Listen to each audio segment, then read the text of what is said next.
রাধা অষ্টমীর ব্রতকথা। ব্রতের দ্রব্য: শাড়ি, মধুপক বাটি, আসনাঙ্গুরীয় নৈবেদ্য, ধূপ, দীপ, ধূনা, তুলক, তুলসী, দূর্বা, বেলপাতা, দক্ষিণা। ব্রতের ফল: এই ব্রত করলে নর নারী সর্বপ্রকার পাপ মুক্ত হয়। ব্রতের কথা: ঋষি শৌনক মহামতি সূতকে জিজ্ঞাসা করলেন, হে সূত, অন্যান্য দেবতার উপাসনার চেয়ে শ্রীকৃষ্ণের আরাধনায় শ্রেষ্ঠ বলে জানি, আরও শুনেছি তাহাপেক্ষা শ্রীমতী রাধার আরাধনায় অধিকতর পুণ্যপ্রদ ও শ্রেষ্ঠ। অতএব শ্রী রাধার অর্চনা বিশেষ কোনো ব্রতদারী কথা বলুন। সূত বললেন, হে ঋষিগণ, আমি একটি গোপনীয় ব্রতের কথা বলছি, শুনুন। একদিন দেবর্ষি নারদ শ্রীকৃষ্ণের নিকটে উপস্থিত হয়ে জিজ্ঞাসা করলেন, ভগবান, আপনার শ্রীমুখে অনেক ব্রতের কথাই শুনেছি, এখন শ্রীমতী রাধিকার জন্মদিনের ব্রত শুনতে ইচ্ছা করি। শ্রীকৃষ্ণ বললেন, দেবর্ষি, তুমি আমার পরম ভক্ত, সেই জন্য তোমার কাছে বলছি, শ্রবণ করো। কোনো এক সময় সূর্যদেব তিলক ভ্রমণ করতে করতে নানান প্রকার ঐশ্বর্য দেখে মনে মনে তপস্যার সংকল্প করে মন্দর পর্বতের গুহায় কঠোর তপস্যা আরম্ভ করলেন। এই রূপে দীর্ঘদিন গত হল। সূর্যের কঠোর তপস্যা আর পৃথিবীর অন্ধকারচ্ছন্ন থাকায় দেবতারা ভীত হলেন। ইন্দ্র দেবগণ সহ আমার কাছে এসে সব কথা বলতে। আমি বললাম, দেবগণ, সূর্য থেকে তোমাদের কোনো ভয় নাই, তোমরা নিজ নিজ স্থানে যাও, আমি সূর্যদেবকে তপস্যা থেকে রক্ষান্ত করব। তারপর আমি সূর্যের কাছে গেলাম। সূর্য আমাকে দেখে খুব আনন্দিত হলেন। তিনি বললেন, হে শ্রীহরি, আপনার দর্শন পেয়ে আমার জন্ম ও তপস্যা সার্থক হলো।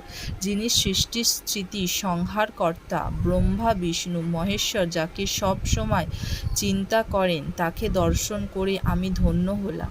আমি সন্তুষ্ট হয়ে সূর্যকে বললাম, হে দিবাকর, তুমি তপস্যায় সিদ্ধিলাভ করেছ, এখন বর প্রার্থনা করো।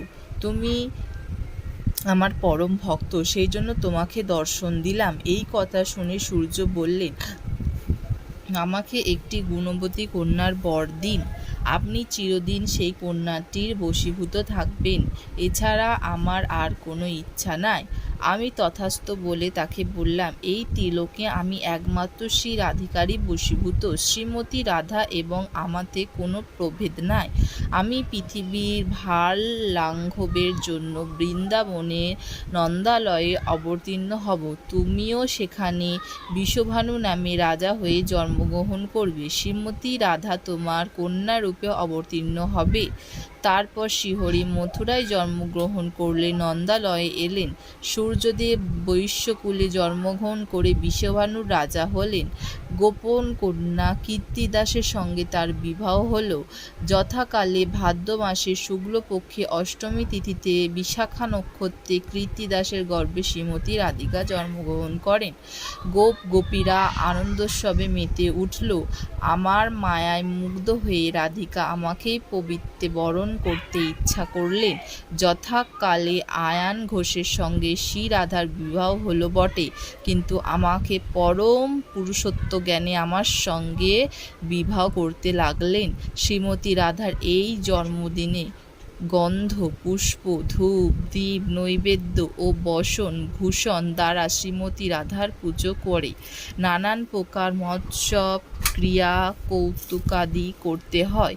রাধার সখীবৃন্দ, গোপিকাবৃন্দ, কীর্তিদা, বিষভানু প্রভৃতিরও পুজো করতে হয়। তারপর ব্রত কথা শুনে সেই দিন উপবাসী থেকে পরের দিন বৈষ্ণবদের সঙ্গে পরায়ণ করতে হয়। রাধা নামের সঙ্গে কৃষ্ণ নাম যোগ করে জপ করলে যাবতীয় জপ ফল লাভ হয়। জপ তপ আমার যেমন সন্তোষ জন্মে, একবার রাধা নাম উচ্চারণ করলে তার চেয়ে সহস্রগুণ বেশি আমি সন্তোষ লাভ করি। এই ব্রতের অনুষ্ঠানে সব দুঃখ দূর হয় এবং পরম শান্তি লাভ হয়। ধন ঐশ্বর্যে গৃহ পূর্ণ হয় এবং সর্বস্থানে বিজয় লাভ হয়। ভক্তের কাছে এই ব্রতের কথা বললে সমস্ত অমঙ্গল দূর হয়, কিন্তু পাষ্টুপ ভক্তিহীন নাস্তিকের কাছে প্রকাশ করলে অমঙ্গল হয়।